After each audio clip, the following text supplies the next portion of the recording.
the sky is no longer falling. You can stop worrying. I know everybody's been worried. Netflix has been on an absolute downward trajectory.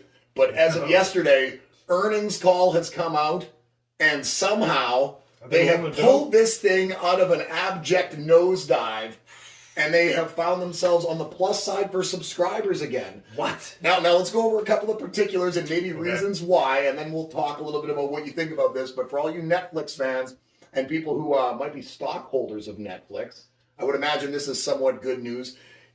Year for 2022 down about 35%. That is not good news. No. CEO Reed Hastings, he's on his way out. He has been there since the inception. That is the man who started this off a hop when they were still sending DVDs through the mail. I don't know. 25 years, huh? He's been there a long time. I don't know if it's 25 years, but it's been 20 at least. Reed Hastings been there a long time. He was co-CEO. He's now on the way out. Going to stay an executive director of some sort.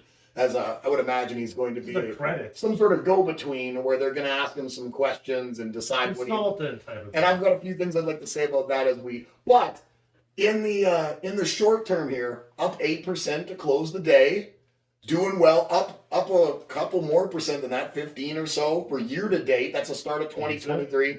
And up about 1 million subscribers.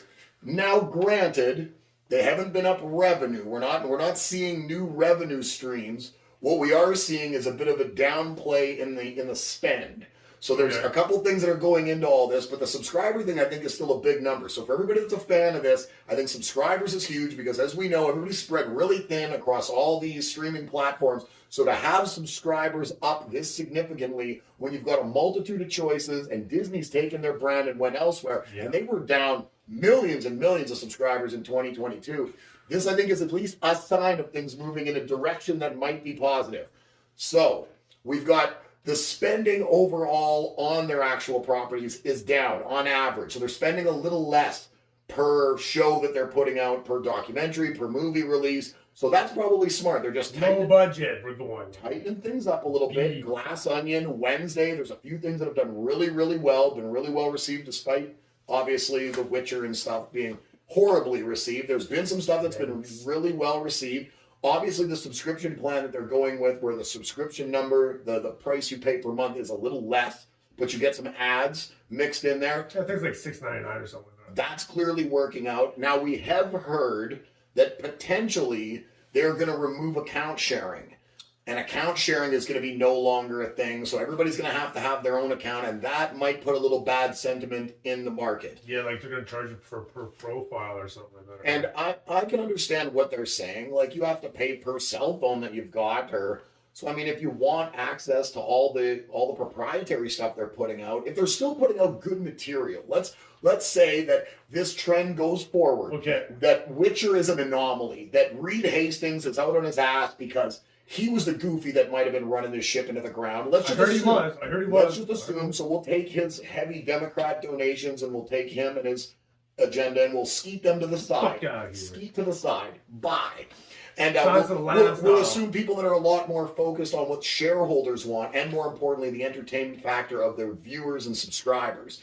And we'll say that this isn't just a one little blip in the radar, but this is maybe a trend going forward. So if they're putting out good material, don't you think paying for your own individual subscription, $6.99, doesn't that seem fair?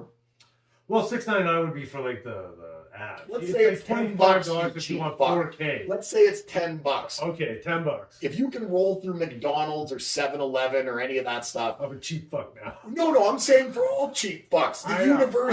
The universal grouping of cheap fucks that just assume they should be ingratiated to everything being free. Right, not just you, cheap fucks around the world. All right, hear us, unite now. Right, let's rise up, cheap fucks. Stand tall. We won't pay this bullshit. Don't you think it's worth it? If it's a trend, if this is a trend. Oh, of course, yeah. If you put out good material, of course, yeah. $10 is nothing, man. No. So things going in the right direction. Apparently, this Wednesday show. Have you seen this? No. I just know Tim Burton directed it. I heard it's really good, but no, I have no. It's about Hump Day, apparently. What, Hump Day? Wednesday? Wednesday. Oh, ha. Oh, No. go ahead. I heard. I didn't know what this was till today. I was watching the earnings call on I knew it CNBC. was. I knew it was about Wednesday. Wednesday Adams. Yeah. And something called Glass Onion apparently was quite good. I will not watch Ryan Johnson's stuff. I don't know who that is. He's or the what director. He's the done. one that ruined Star Wars. He ruined Personally, Star- to me, yeah. I don't know who he is or He what a did. glass onion is. Yeah. What that's a metaphor for. I think that's that's like something you shove in your butt. yes, it's like that the flower. Or whatever. Ah, the blooming onion. Yeah, that's the what you glass put in there. one, right. Oh, son of a bitch. So it's a very delicate. It is. Wow. Right. Well, that's when you're That's risky. precise, yeah. That's when you're really risky, and kudos to you. You won't pay for anything, but you stick a glass onion in your ass. I You only gotta. live once, right? You Does only- Ryan Johnson have one up there? Is that why you ruined Star Oh, he Wars? probably does. Yeah, he's definitely a puppet of somebody. What a dick. He What it is. is. Okay, so first off, Reed Hastings. Do you think that he knew going into this earnings call that things were going to be good? That sentiment was going to at least be mixed among analysts who do still think that Netflix potentially is a little over their skis when it comes to the price. And a lot of this stuff has been priced in over the course of the last couple of years as people thought Netflix was going to get bigger and bigger. And then we've seen obviously the entry point to streaming be a lot less, and everybody does streaming now.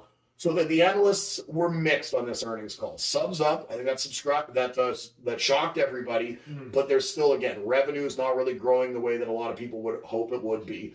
Do you think this was Reed Hastings realizing this might be the last bit of good news we have in a bit? Because let's say this also. Okay. For this quarter, they did come out with over 150 new properties. It was the holiday quarter. It was a quarter when a lot of people knew they were going to be home. There was a lot of reason people were on holidays to maybe subscribe to Netflix had they already canceled. And 150 new properties. Are you going to be able to keep up that kind of track record over time? So do we think what Reed did was he saw this as a little bit of light to be able to exit this situation without having all the blowback fall on his shoulders from what has been an abject crash the last year or so, and figured, you know what, kind of wash my hands of this. I'm gonna take a step back. You know what? When it kind of comes to failures like that, that's kind of what people do because they forget about all the past things. If you do a little bit of good at the end of the year, your quarter looks good. You're good to go. Check you later. Do you think he was doing it to save? Yes, I do. 100%. Covering it. I kind of think this might have been kind of an excellent strategy as well. He might have looked at the books and said, you know what, we're up a little higher than I thought we were going to be on a couple of these things. And on a high note, right? I think I'm just. That's as high as no. End on it. Last meal and only meal. Okay, what about streaming as a whole? Where do we see twofold? Where do we see Netflix going? Where do you see the movement? Do you see them finally getting a grip on things and turning this this roller coaster ride, especially with the stock price, around? And streaming as a whole, with the amount of streaming services out there, can Netflix retain their ability to stay number one regardless of what they do? I don't think with their tiered pricing, I don't think so. Like if you go to Disney, they have a flat thing. You pay your $12.99 a month. Netflix has this tier thing where it's like $6.99, $12.99, all the way up to $22. Holy, what is that? For your 4K, you get 4K out. Again, I don't actually watch Right. Netflix. So like you should have a base entry price, let's say $15. If Disney does it for $20 or $12.99, they have all their properties on there, all in 4K. Okay. Everything you can watch, all the Marvel movies and everything. Disney's losing $1.5 billion a quarter right now on their yes. streaming, right? Well, yeah, So it's being buoyed by a lot of other things inside that Disney infrastructure. Absolutely. Netflix only has Netflix. Right. So shareholders are still looking at the bottom line, and what they're seeing is only this streaming service and what's basically become a production house that makes their independent, all the properties that they have.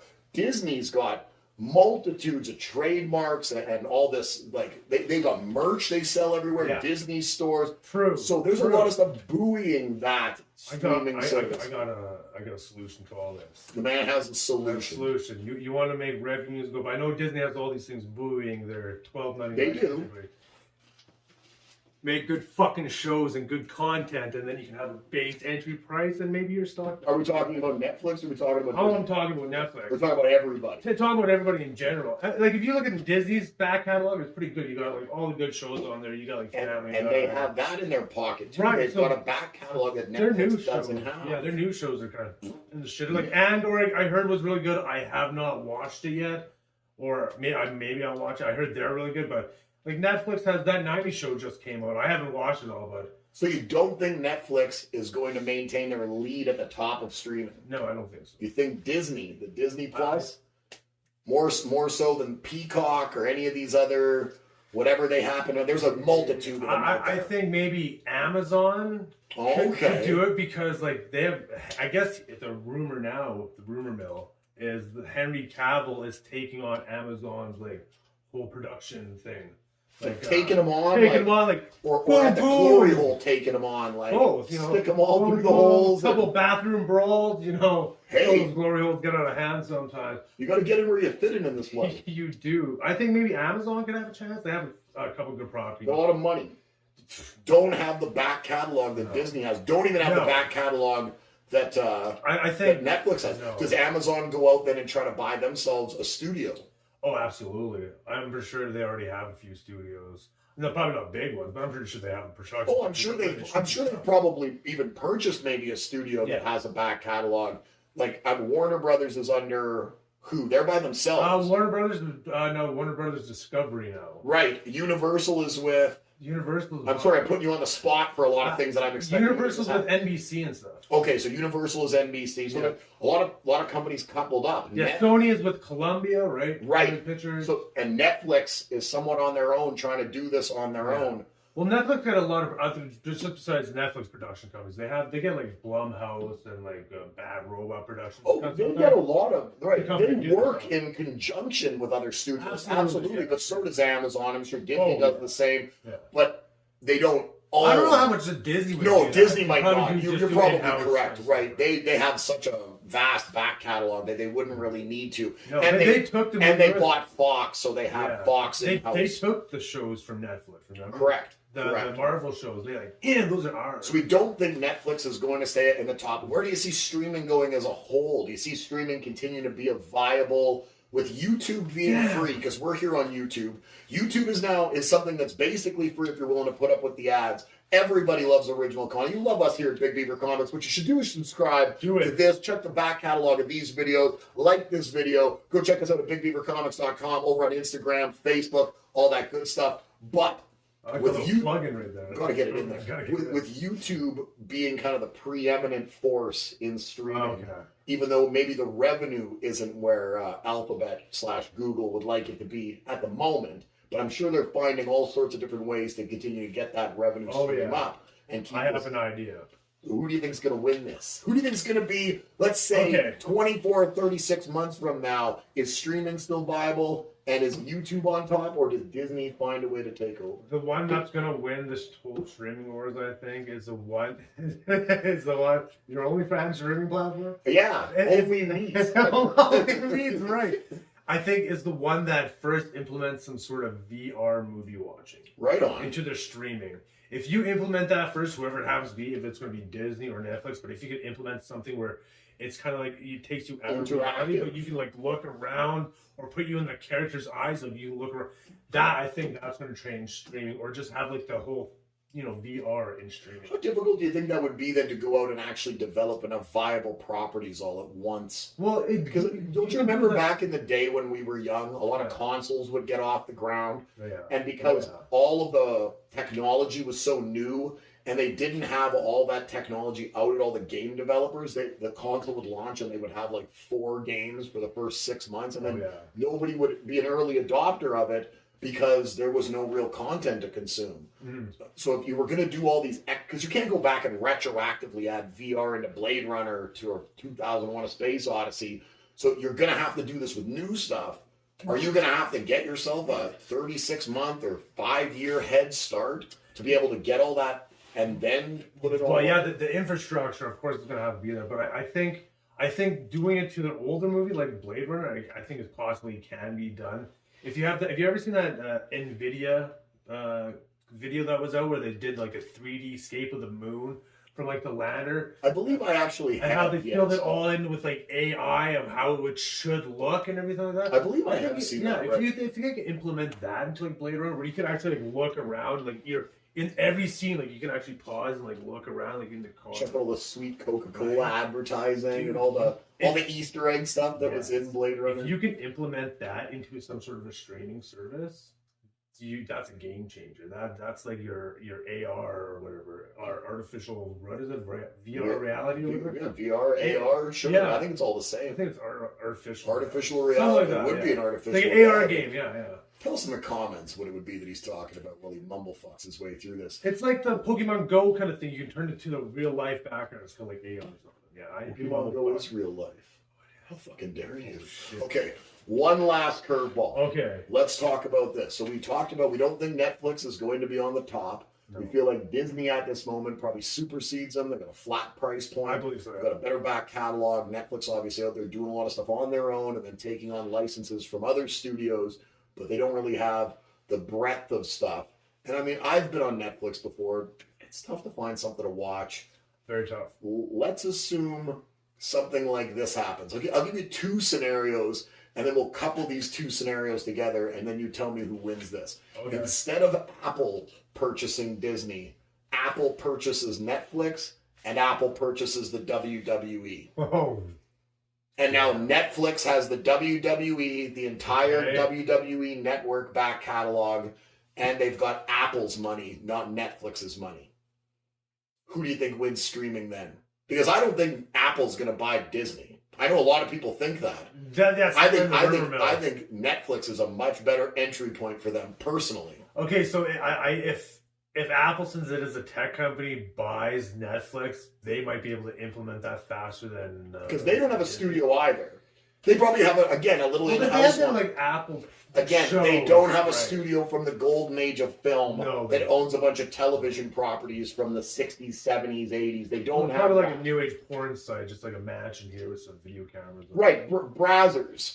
Right. That Bang, kind of cool. Bang Bus. Exactly. Well, the Apple owns Bang Bus. I've That's a heard that. documentary. I've heard that about them. So who do you think would? Because we know Apple's going to get in this game. yeah. We haven't had them in the conversation because they don't own something yet, but they're sitting on nothing but money.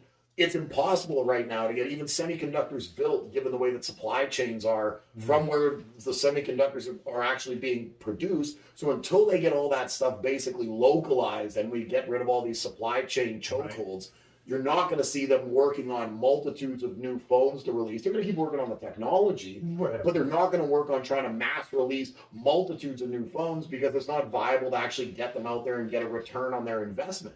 Because they're going to put all this R&D money into things, and then you're not going to have the actual equipment to be able to sell. Remember Because when phones used to come out all the time? all the time. All the time. Like every month there was like some sort of new It phone. seems like Apple was the first one to really put the brakes on that. When they started coming out with iPhones, it really was about every 7-8 months that a new one came out, a year. Then it really, but you're right, there was Google and Amazon had Dude, the Amazon everybody. Fire or whatever it was. Right? Yeah. There was a that's right. Windows phone, and there was all sorts of phones, and now it's basically Yeah, Apple or Samsung. Huawei had phones, and Yeah, that's Nokia right. came back for a while. Remember I mean, BlackBerry came back from a little bit? BlackBerry came back with the Storm or whatever it Yeah, was, yeah. right? But BlackBerry's still around. A lot of people don't realize No, they that. do a lot of military and government. BlackBerry does a lot of the encryption infrastructure on stuff. Yeah, Because yeah. BlackBerry's back end is It's more of really, a really software. BlackBerry's a lot more back end. They can really Yeah. make that thing twerk. And surprisingly enough, a lot of your onboard computering stuff in your vehicles is run by BlackBerry That's software. true. That's Yeah. true. So Yeah. BlackBerry did Research in Motion. They're not BlackBerry. They're Research in Motion. Research BlackBerry in was the Motion. actual handheld. Perpetual motion, like the Infinity still, right? Hey, that's one of Canada's big exports. That is, no, it is. Shout out Canada. What's Yeah. up? So what do you think then? Let's say Apple gets involved, deep involved. If Apple, Apple goes twofold, says we got money to burn, supply line chokeholds. I'm taking the WWE. I'm bringing that over here. I'm coupling WWE with Netflix. I got a streaming service. I got a back catalog now of wrestling. People love wrestling. If you're a fan of you're down for the Brown forever, and you're going to be there every week watching it. You know those fans are diehards. okay. What now? Well, you kind of really lopped at one side. Well, YouTube just signed a contract with the NFL. Oh, I heard. about that. YouTube's got Sunday Ticket now and all that stuff on YouTube, Yeah, which is that's a true. that's a big That's coup. true. Because I mean, they didn't have a lot of big properties. So where does that go? Because you think Apple's going to get into this, right? Oh, absolutely. I do think Apple's going to get it. Where do they get it? And so, if in this dystopian society, that Dystopia. right. If this does come to fruition, I do think Apple would probably. This is back where girls were still skinny. Right. Dystopia. Midriff. I do think Apple would probably be the leader if they do come figure out a way to revolutionize streaming, come up with a new gimmick. Do you need to? If you have Netflix yes, under, you do. you I think you do. Okay. Because what is that? You're just gonna sit on your couch and just rot away? You have to. I think that's what people are doing. I think you have to come up. Well, at least for me, you have to stimulate me away. more than that. So if you come up with a good, They're only watching this because they're stuck to the couch right now. right? They're like fused doing it. Just right, but no, if you could put me in that Starship Enterprise with Picard right next to me, I'm Will Riker. If you could do that, I'm game.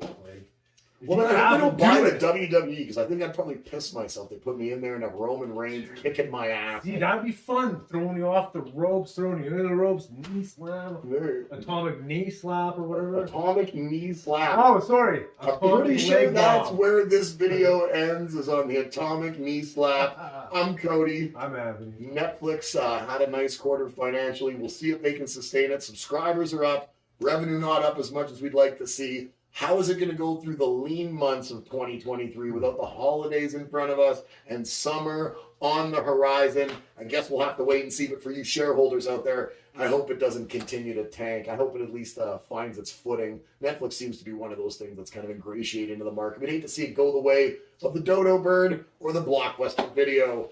Peace.